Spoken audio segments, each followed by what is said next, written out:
داچی میمونه. همون سانچین داچیه. سانچین داچی با پای راست جلو. دستا بابا. همین ضربه میزنه گیدون.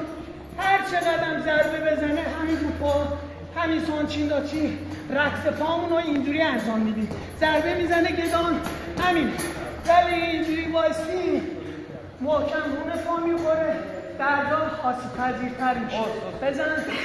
خیلی اذیت داریم. حالا بریم رقص پا. همین پا سانچین داچی زانوهاش کسته.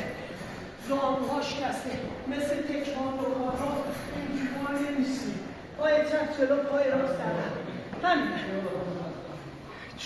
یه ذره زانوها به هم نزدیک. شی کو عالی، آفرین، عالی پسر. چی هست چی ای همه بی سان چی کو